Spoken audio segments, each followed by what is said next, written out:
नमस्कार, स्वागत है आप सभी का डीआरवी न्यूज पर। मैं राहुल पांडे। महाराष्ट्र में कांग्रेस के अध्यक्ष पद को लेकर नेताओं में खींचतान का दौर जारी है। पिछले 2 से 3 महीने बीत चुके हैं।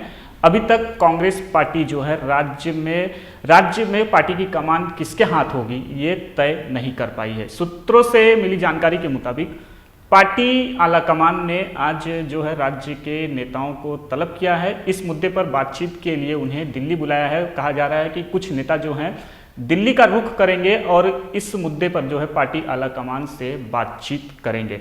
हालांकि आपको स्पष्ट कर दें कि जो मीडिया में खबरें चल रही हैं उसके मुताबिक नाना पटोले जो मौजूदा समय में उद्धव की सरकार में, या बात कहें तो महाराष्ट्र विधानसभा के स्पीकर हैं नाना पटोले, कांग्रेस पार्टी के वरिष्ठ नेता हैं, वो जो है उनका नाम जो है इस पद के लिए सबसे आगे चल रहा है। हालांकि अब देखना होगा कि पार्टी जो है किसे अध्यक्ष जो है बनाती है।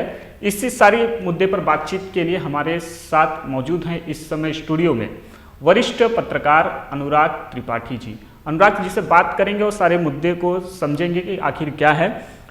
सर, क्या लगता है कि पार्टी जो है पिछले 2 से 3 महीने से चर्चा है कि कांग्रेस पार्टी जो है महाराष्ट्र में एक नए अध्यक्ष की तलाश में है। 3 महीने बीत चुके हैं, नेता तो कई हैं लेकिन पार्टी जो है चेहरा तय नहीं कर पा रही है कि महाराष्ट्र कांग्रेस की कमान किसके हाथ में होगी।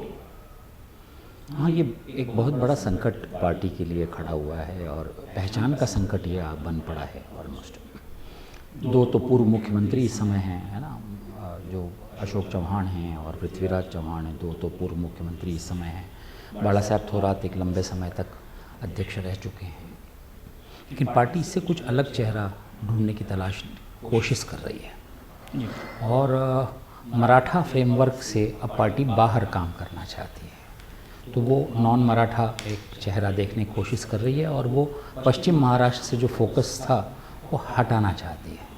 पश्चिम महाराष्ट्र और मराठा यानी शरद पवार से उनकी जो बेसिक स्तर पर जो लड़ाइयाँ थीं वो शमित हो गई हैं, ख़त्म हो गई हैं और अब पार्टी ने उनको स्वीकार लिया है कि वो मराठा उनका वोट बैंक सुरक्षित रखेंगे, उनको कंट्रोल करने की ज़रूरत नहीं है। अब पार्टी विदर्भ की तरफ सोच रही है कि विदर्भ का नेतृत्व किया जाए और ख़ास तौर पर फडणवीस जो पिछले मुख्यमंत्री रहे हैं बीजेपी के, उनको काउंटर करने के लिए और नितिन गडकरी को काउंटर करने के लिए उनको एक आदमी चाहिए जो विदर्भ में लड़ सके। और नाना पटोले चूँकि इसी टीम से आए हैं, इन्हीं के साथ ही रहे हैं, बीजेपी से कांग्रेस में आए हैं, सांसद थे पहले, वो शायद इसको काउंटर कर पाएंगे। राहुल गांधी के करीबी माने जाते हैं। हाँ, ये राहुल गांधी के जो टीम है उन्होंने उसको तुरंत स्पीकर का पद दिया। आमतौर पे बाहर से आए आदमी को ऐसे पद नहीं दिए जाते। स्पीकर का पद बहुत सेंसिटिव पद होता है और कई चीज़ों में उसको बड़ी मायने रखते हैं। कांग्रेस अब ये सोच रही है, ऐसा जो सुनने में आ रहा है, कि वो स्पीकर का पद छोड़ देगी और उसकी जगह एक डिप्टी चीफ मिनिस्टर का पद लेगी। मेरे ख्याल से ये कांग्रेस में किसकी सलाह पे ये काम हो रहा है मेरे समझ नहीं आ रहा है, लेकिन स्पीकर का पद छोड़ना यानी विधानसभा पे पूरा कंट्रोल। जब भी सरकारें पलटेंगी, यहाँ कांग्रेस तो बड़े माइनॉरिटी में है ना, 44 मेंबर 288 में कोई बड़ा नंबर नहीं है, तो वो कंट्रोल, लेकिन स्पीकर होने भर से वो सारी गतिविधियों पे कंट्रोल कर सकती है। कल सरकारें कैसे भी पलट के बन सकती हैं, कल स्थितियाँ उलट सकती हैं, कल शिवसेना लौट जाए बीजेपी के साथ या एनसीपी बन जाए, फिर से उन्होंने बार कोशिश की ऐसी सरकार बनाने की, बीजेपी के साथ सरकार बना ले। लेकिन स्पीकर का पद बहुत महत्वपूर्ण हो जाता है। ऐसे में स्पीकर का रोल इतना महत्वपूर्ण होता है कि सरकारें बनने बिगड़ने से रोक सकता है। ऐसा पहली बार नहीं हुआ है।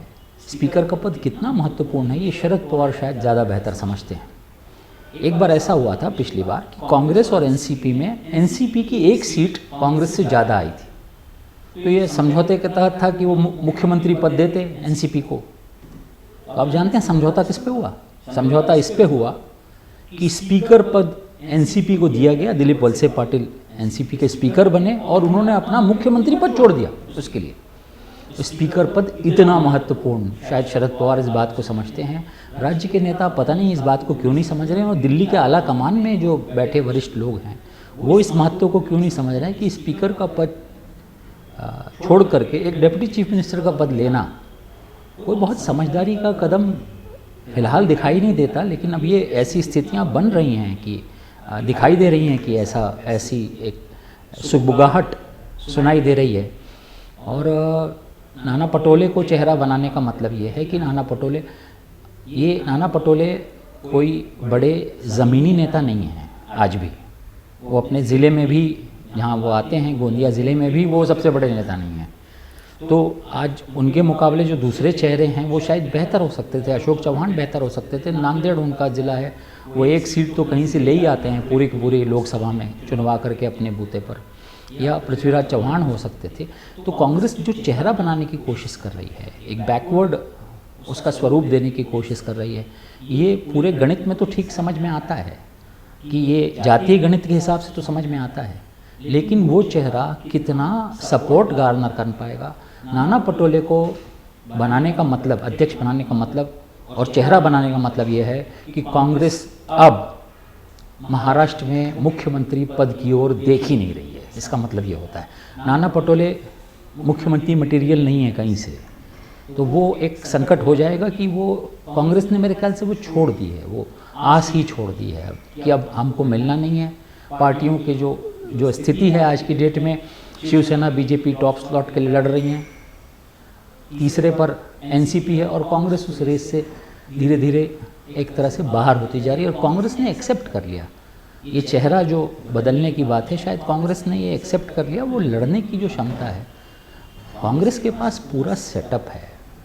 कांग्रेस का संगठन अभी मोटे तौर पर बहुत उसको टूटा नहीं है जिस तरह से टूटना चाहिए। उसका राज्य भर में उसका संगठन है, वो संगठन को खड़ा किया जा सकता है, मुद्दे खड़े किए जाएं और कांग्रेस उस पर लड़े तो कांग्रेस शायद जीवित भी की जा सकती है। अभी कांग्रेस को आप महाराष्ट्र में उत्तर प्रदेश वाली हालत को नहीं गिन सकते जी कांग्रेस को। तो ये स्थिति है वो एक अब उत्तर प्रदेश से बात से निकली तो मेरे समझ में आया कि एक ज़माना था कि शरद पवार ने बहुत पहले, आज से 30 साल पहले, उत्तर प्रदेश के नेताओं को सलाह दी थी कि आप जो है वो दूसरे पार्टियों से गठबंधन कर लो, सपा से बसपा से तुरंत गठबंधन कर लो। वहाँ जितिन प्रसाद अध्यक्ष हुआ करते थे, दिवंगत हो गए, तो उन्होंने कहा आप अपना राज्य देखो, हमको समझ में आता है, हम किसी सेकेंडरी नहीं रहेंगे, मुख्यमंत्री पद के लिए लड़ेंगे। तो वो मुख्यमंत्री पद के लिए लड़ते लड़ते आज कांग्रेस की हालत उत्तर प्रदेश में रह क्या गई है। वो कहीं से रेस पे छोड़ दीजिए, अब तो बिल्कुल हालत ऐसी है कि शायद अपने अस्तित्व के लिए जूझ रही है कांग्रेस उत्तर प्रदेश में।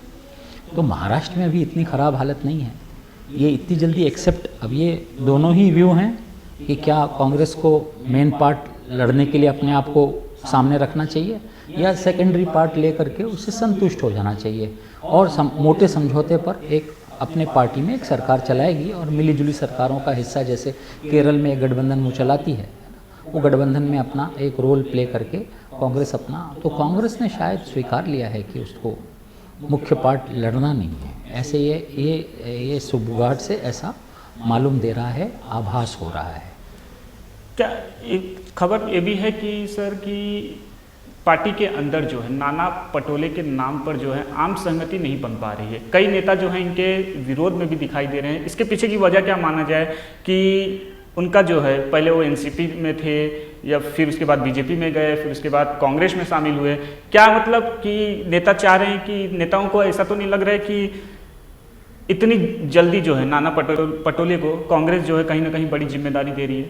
हाँ, ये भी बड़ा आश्चर्यजनक तथ्य है।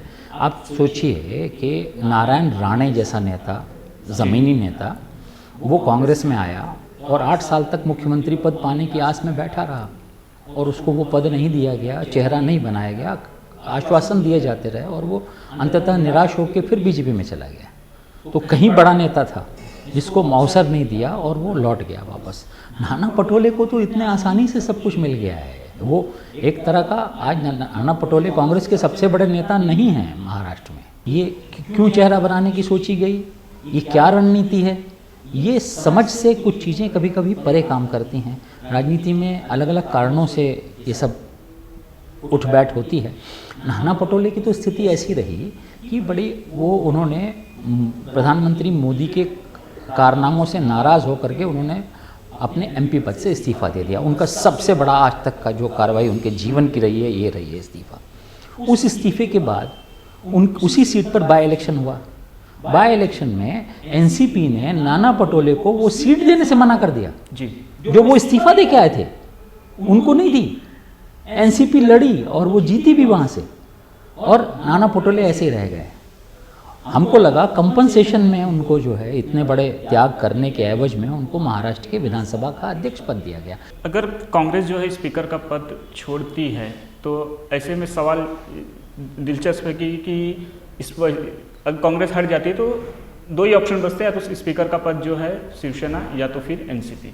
ऐसे में आप क्या लगता है कि किस पार्टी के हाथ में महाराष्ट्र विधानसभा की कमान जाएगी, शिवसेना या फिर एनसीपी? देखिए, अगर नंबर वाइज देखा जाए तो शिवसेना सबसे बड़ी पार्टी है। वो अपना दावा क्लेम करेगी कि उसको वो पद मिले, है ना, उसके नंबर्स उसके पास ही हैं, तो उसका वो जायज़ है। लेकिन अभी शरद पवार हैं वहाँ, है ना, वो क्या खेल खेल रहे हैं और उसके एवज में क्या क्या होता है ये अभी देखना बाकी है। मेरे ख्याल से शिवसेना इस बार आग्रह करे लेगी कि अब स्पीकर का पद उसे देना चाहिए, और स्पीकर का पद आते ही शिवसेना सचमुच सरकार के कंट्रोल में आ जाएगी। क्योंकि आप देखिए, सरकारें जो चलती हैं वो विधानसभा में स्पीकर, उसके पास ओवरराइडिंग अथॉरिटी होती है। कई चीज़ों पर वो ऐसे ऐसे निर्णय ले सकता है खुद ही अकेले बूते पर कि सरकार कभी गिर ही नहीं सकती। वो ना, अगर स्पीकर तय कर ले कि सरकार मैं नहीं गिरने दूंगा तो फिर सरकार गिरा ही नहीं जा सकती, है ना। स्पीकर, ऐसी स्थितियां आई हैं कि स्पीकरों ने कई बार सरकारों को बचाया है। स्पीकर एक बहुत महत्वपूर्ण पद होता है, जी जी। तो उसका बहुत ज़्यादा पावरफुल स्थिति बने, है ना, ये स्थिति बने कि सरकार में जब कभी मुख्यमंत्री ना रहे और मुख्यमंत्री उसकी जगह ले तो उप मुख्यमंत्री महत्वपूर्ण हो जाता है। लेकिन अगर सरकार पर मुख्यमंत्री पद का अपना मजबूत दावा है तो उप मुख्यमंत्री पद का कोई मायने नहीं रहते। पिछले सरकारों में आपने महाराष्ट्र में जितनी सरकारें देखी हैं उसमें उप मुख्यमंत्री पद कितनी बोगस चीज़ है समझ में आई है।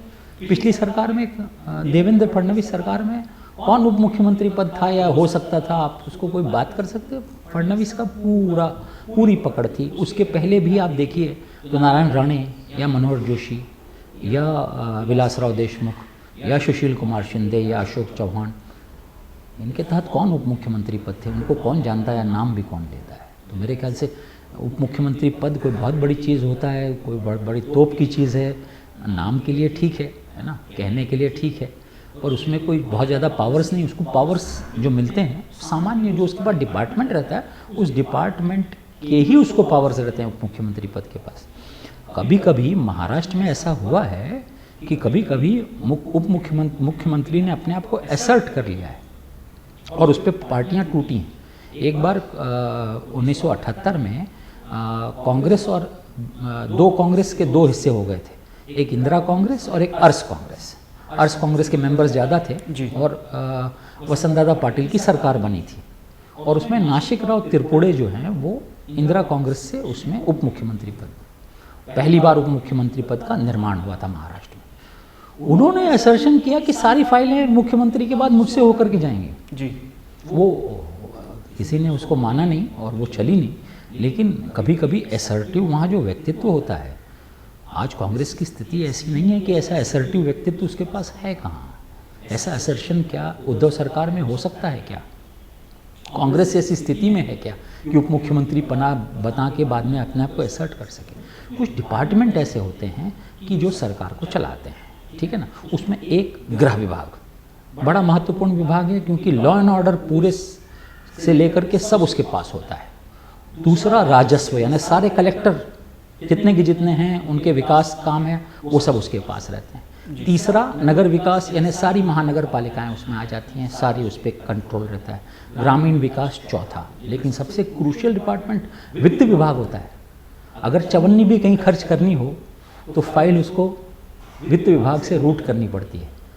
सबसे क्रूशियल पद होता है वो, एक तरह का एक इतना इम्पोर्टेंट पद कि वित्त मंत्री चाहे तो पूरी सरकार को कंट्रोल कर सकता है। ये 4-5 डिपार्टमेंट छोड़ दिए जाए तो बाकी कोई मतलब नहीं है। तो डिपार्टमेंट वाइज तो राजस्व को छोड़ करके कोई बड़ा डिपार्टमेंट है नहीं पार्टी के पास, कांग्रेस पार्टी को दिया नहीं है कोई बड़ा डिपार्टमेंट। फिर दे रहे हों, है ना, उप मुख्यमंत्री पद के साथ मैंने जो डिपार्टमेंट गिनाए इसमें से कुछ दे रहे हों तब तो मेरे समझ में भी आता है कि स्पीकर पद छोड़ा जा सकता खबर आ रही है कि नाना पटोले जो है उन्होंने विधानसभा अध्यक्ष पद से इस्तीफा दे दिया। अब क्या माना जाए कि उनकी राह जो है अब आसान होती हुई दिखाई दे रही है महाराष्ट्र कांग्रेस अध्यक्ष पद के लिए? नहीं, राह आसान होना क्या, दिल्ली जिसको तय कर देती है वो बन जाता है। मतलब इसमें दिल्ली से उन्हें हरी झंडी मिल गई है, राह ऐसा आसान माना और जाए? उसमें कोई मतलब नहीं है। इसमें राह तो वहाँ दिल्ली से तय हो गया, जिसको कह दिया जाए वो बन जाता है। जब मीडिया में खबर आई कि नाना पटोले ने इस्तीफा दे दिया है विधानसभा अध्यक्ष पद से, तो इसका मतलब कहीं ना कहीं उन्हें दिल्ली से हरी झंडी मिल गई है। हाँ, ये साउंडिंग कई दिन से चल रही थी, कोई इसमें बड़ा आश्चर्यजनक घटनाक्रम नहीं है ना। कांग्रेस के खाते में मुख्यमंत्री का पद जाता है तो अजीत पवार की भूमिका क्या हुई इसमें?